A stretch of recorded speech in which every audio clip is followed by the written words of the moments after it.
My day-to-day job is venture capital. So joining and being involved with the Rady Venture Fund was a sort of a no-brainer to help out back with the university to give me so much benefit.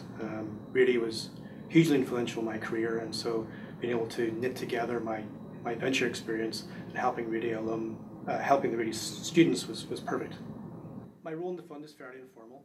It's always difficult to find time to maybe attend all the meetings and everything, but really what I try and do is meet with the students offline, face to face, and help guide them on the investments that they're making. Really where I think my role with the fund's been helpful is to show them how the diligence process works, how my day-to-day when I evaluate companies, why we make investments, and more importantly why we don't make investments, how to think that through. Well, there's a couple of filters the Rady Venture Fund has to apply before investing. One of the important ones is can their money make a difference in that particular company? This fund is small and focused, and investing in long-term blue sky projects is probably not the right thing for the fund to do. So just bringing that discipline, that investment discipline, to picking the right investments in the right time frame with that right amount of money is probably the biggest filter. Then after that is bringing to bear the scientific diligence, at least on the life sciences side, that a lot of the Rady Venture folks have because of their PhDs or MDs or training background. So marrying those, making sure that the big picture strategy is correct, and then getting into the nitty-gritty of the actual science behind the deal.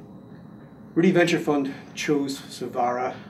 It's unusual because it does break one of those precepts, which is it is a pharmaceutical company, which often takes longer and more money.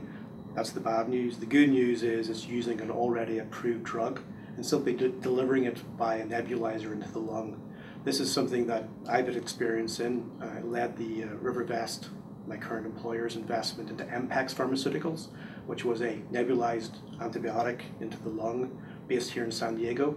That was a great investment for us, and it was acquired within 2 years of making that investment.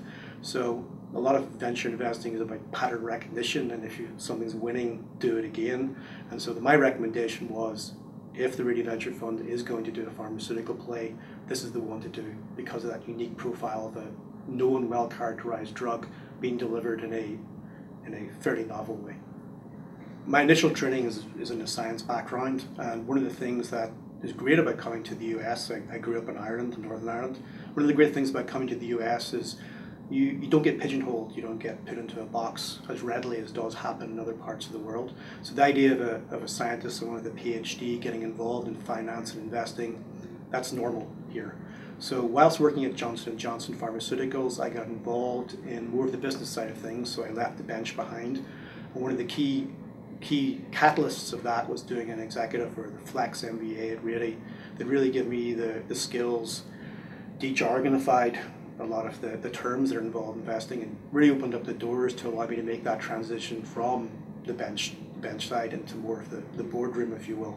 So that's really one of the key drivers, the combination of the business experience at J&J plus the catalyst that the Rady MBA provided. One of the main drivers in me getting involved in the business side of things was, it's going to sound a little bit weird, but it's the interest in people. Also, it pays a little bit better, but mostly it is actually the people. I'd love to keep working with the Rady Venture Fund. It's been very exciting passing on the experiences I've had over the last 7 or 8 years working for RiverVest, and sort of seeing the light bulbs go off as you talk to the students. Some of the diligence that we do is kind of counterintuitive, and reasons for making a great investment, like science, don't necessarily play in. So passing on that experience, the real world experience at the coalface of investing, how at least some life science venture capitalists think about investing, passing that information on to the students has been fantastic. One of the greatest benefits of the Rady MBA was the introduction to the Kaufman Fellows Program. This is a scholarship that gets you into venture capital. It's pretty much the only formal way of entering a venture capital firm. That was the light bulbs really started to go off when I realized that going through the Kaufman Fellows Program under the Rady umbrella, as it were, and all the introductions that Rady made into the Kaufman Fellows Program, that's how I got into venture. And that was, Rady was key in that.